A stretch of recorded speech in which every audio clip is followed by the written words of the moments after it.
تیار ہو جائے ایران کا ایک ہی مطالبہ یہ ہے کہ اسرائیل حملہ بند کرے، پھر بات کریں گے مذاکرات کی۔ جب تک وہ بند نہیں کرے گا ہم تو اس کا جواب دیں گے،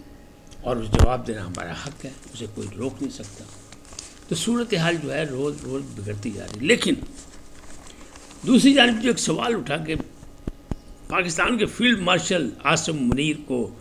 خصوصی دعوت کیوں، یاد ہوگا اس نے کہا تھا، ٹرمپ صاحب نے، بڑے چودھری نے کہا سی کہ جناب ہم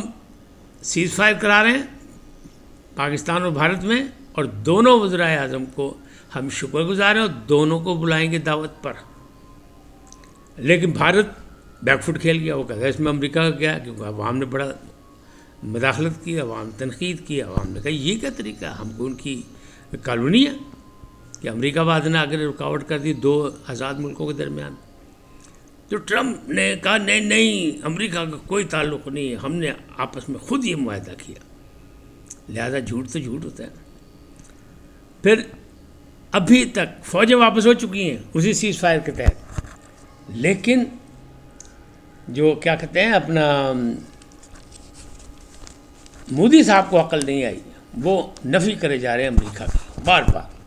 بار نفی کر رہے ہیں۔ تو ٹرمپ بہادر کو پھر کس نے بلایا؟ وہ جو MBS ہے نا، محمد بن سلمان، ان کی جب ٹرمپ سے ملاقات ہوئی، انہوں نے کہا جی اصل بندہ جو ہے نا، چلیں آپ وزرائے اعظم کو نہ بلائیں کیونکہ مودی تو آ نہیں رہا آپ کی دعوت پہ، مودی تو آپ سے بھاگ رہا ہے، لہٰذا وزیر اعظم کو نہ بلائیں، آپ فیلڈ مارشل پاکستان کو بلائیں، وہ بڑا اہم آدمی ہے خطے کے لیے بھی، اور اسے جنگ بھی جیتی، اور وہ بڑا صبر و تحمل کا مظاہرہ کرنے والا، اس سے بات چیت کریں۔ تو MBS کے کہنے پر جناب ٹرمپ صاحب کو بلانا پڑا، اور اب بار بار تعریف کر رہے ہیں، وہ کریں کہ بڑے عظیم آدمی ہیں، بلکہ فیلڈ مارشل کے میری دعوت قبول کرنا میرے لیے اعزاز ہے، وہ یہ کہہ رہے ہیں، پاکستان کو بڑی اہمیت دے رہے ہیں۔ تو بھارت میں اس وقت واویلا مچا ہے، سب ماتم بچھی کہ یہ کیا ہوا، تنہا تو ہم نے پاکستان کو کرنا تھا لیکن تنہا بھارت ہو گیا، یہ کیا چکر ہے۔ G7 سے مودی صاحب جس طرح بھاگے اور ٹرمپ سے ملاقات کا پھڈا بھی ہو گیا، نہیں ہوئی ملاقات، کیوں کہ G7 میں پہلے تو انہوں نے کینیڈین حکومت ان کو دعوت نامہ تاخیر سے بھیجا، جان بوجھ کے، کیونکہ انہیں پتہ تھا کہ وہاں سکھوں کا جو قتل کیا، سکھ رہنماؤں کا قتل کیا، اس میں بھارت ملوث ہے، لہٰذا انہوں نے تاخیری حربے استعمال کی، بعد میں انہیں دعوت دی، اور پھر جب انہوں نے دعوت دے دی تو پھر مودی صاحب تاخیری حربے کر کے لیٹ پہنچے۔ جب وہ لیٹ پہنچے تو ملاقات نہیں ہو سکتی، حالانکہ ملاقات ہونی تھی۔ اور دوسری جانب یہ جنگ نے اتنی اہمیت اختیار کر لی کہ انہیں بھاگنا پڑ گیا، کس کو؟ اپنا ٹرمپ صاحب کو واپس، تو وہ وقت سے پہلے چلے گئے، تب بھائی ملاقات نہیں ہو سکی۔ پھر انہوں نے کہا ہم ٹیلی فون پہ بات کر لیں گے، بڑے لوگوں کا ہوتا ہے، پھر چلو جی گل ٹیلی فون پہ ہو جائے گی۔ تو ٹیلی فون پہ بات کرنا ہی پسند کی مودی صاحب نے، اس لیے کہ مودی صاحب کو پتہ تھا کہ جس طرح انہوں نے ٹرمپ کی نفی کی ہے، امریکہ کی نفی کی ہے، تو اگر 1 to 1 ملاقات ہوگی تو یوکرائن کے صدر کے ساتھ جو ٹرمپ نے کیا ہے وہی رویہ ان کے ساتھ بھی ہوگا، تو بھائی پھڈا بچ جائے گا، لہٰذا وہ دور ہو گئے، بھاگ گئے۔ اب بات کرتے ہیں کہ یہ جو ججز ٹرانسفر کا مسئلہ کیس تھا، 5 رکنی عدالت نے سنا، آئین بینچ نے، اور 5 رکنی عدالت میں 2-3 کا فیصلہ آ گیا کہ ججز کی ٹرانسفر ٹھیک ہے، ان کی سینیٹری کا مسئلہ باقی جو ہے وہ صدر صاحب طے کریں۔ تو یہ بھی جنہوں نے درخواست دی تھی، جس میں پارٹی بنے تھے، اپنا PTI بھی تھی، تو یقینی بات ہے کہ وہ ان کے حق میں نہیں گیا۔